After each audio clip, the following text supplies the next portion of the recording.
안녕하세요. 이사비나쌤입니다.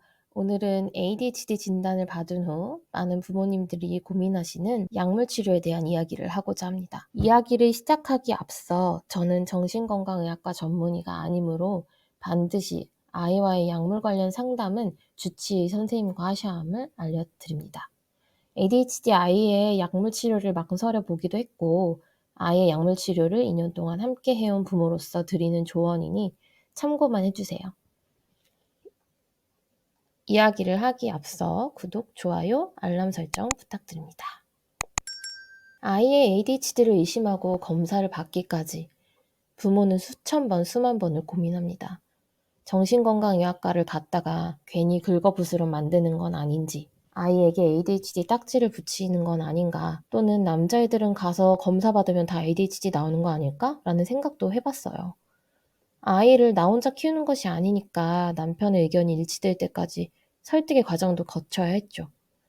그렇게 용기를 내서 마침내 아이의 손을 잡고 정신건강의학과에 데려갔을 때 ADHD를 진단받고 나니까 좌절감과 눈물도 잠시 또 다른 고민이 시작됐습니다.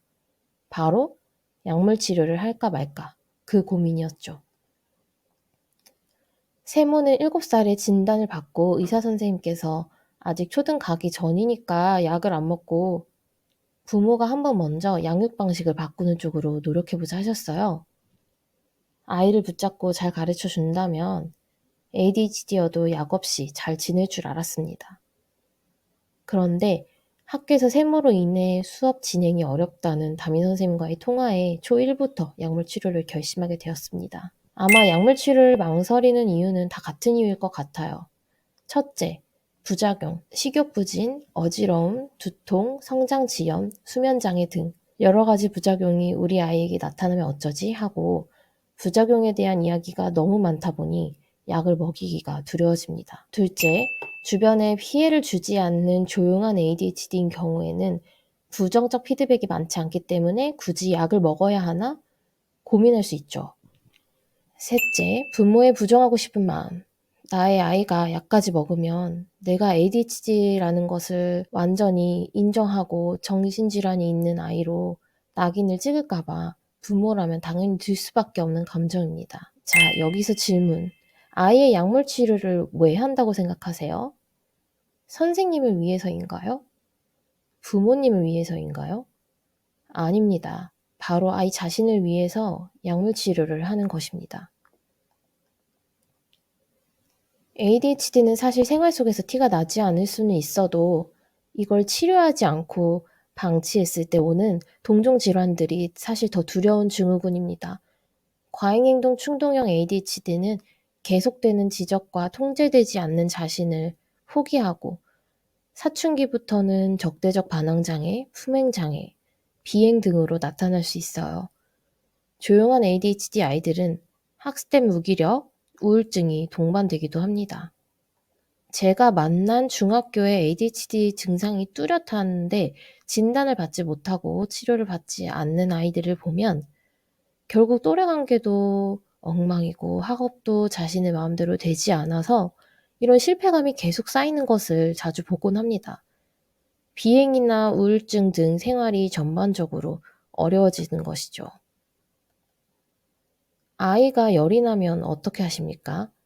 미열일 땐 해열제를 집에서 먹이고 좀 지켜보시죠. 그런데 열의 원인을 잡지 못하면 아마 계속 열이 오를 거예요. 40도까지 올라가면 어떻게 하시겠어요? 부모라면 당연히 아이를 들쳐맺고 응급실로 가겠죠. 그런데 우리는 정신건강에 대해선 편견에 너무 가려서 그 중요성을 보지 못하는 것 같아요. 안타까운 현실이죠. ADHD로 인해 생활이 점점 어려워지는 아이를 알아채지 못하고 이미 골마 터지기 직전까지 갔다가 그제서야 치료를 시작하시면 그땐 더 많은 것들을 치료해야 할 수도 있어요. 부모로서 망설이는 이유를 누구보다 잘 압니다. 아이에게 정신과 약을 먹이다니. 이 약이 아이를 영원히 망쳐버리면 어떡하지? 내가 한 선택이 아이를 더 힘들게 하면 어쩌지? 하지만 제가 아이에게 약을 먹여보니 알겠어요. 약은 아이의 편안한 하루, 작은 성취, 그리고 건강한 또래 관계를 위해서 꼭 필요했다는 것을요. 약물 치료는 바로 제 아이를 위한 것이었답니다. 그렇다면 약물 치료는 어떻게 진행될까요? 다음에 세모의 약물 치료에 대해 더 자세히 다룰 예정이지만 간단히 말씀드리자면 약물 치료는 부작용과 약효의 저울질이라고 보시면 됩니다. 처음엔 1-2주 정도 지켜보시면서 소량으로 시작합니다. 부작용이 어떤 부작용이 있고 약효와 비교했을 때 그 정도가 약한지 또는 너무 강한지 판단하면서 적정량을 찾아가는 과정이 있어요. 세모는 처음에 메디킨을 5mg에서 증량해서 10mg을 초1 때 쭉 복용했습니다.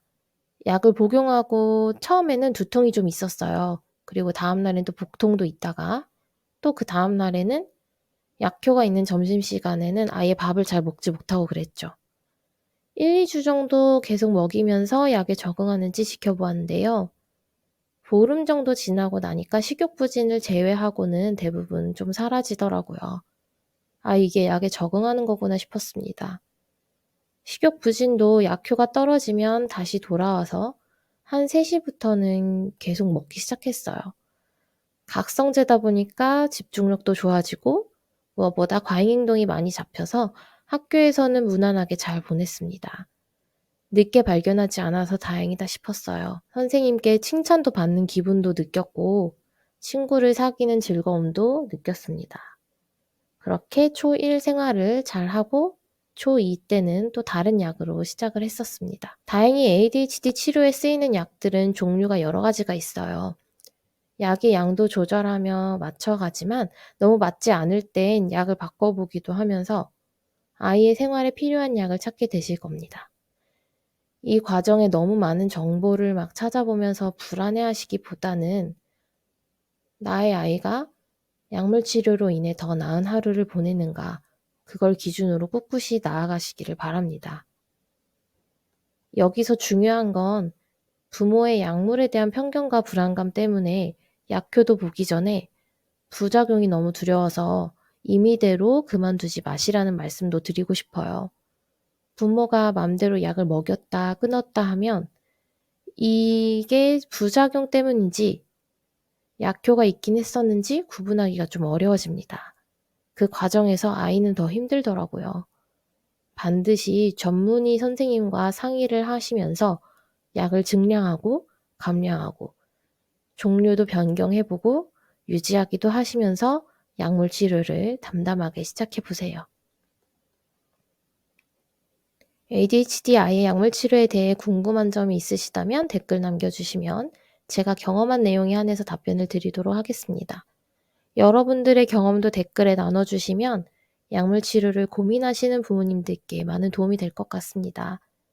오늘도 구독, 좋아요, 댓글로 ADHD 인식 개선에 선한 영향력을 보태주세요. 아이와 오늘도 수고 많으셨습니다. 언제나 화이팅입니다.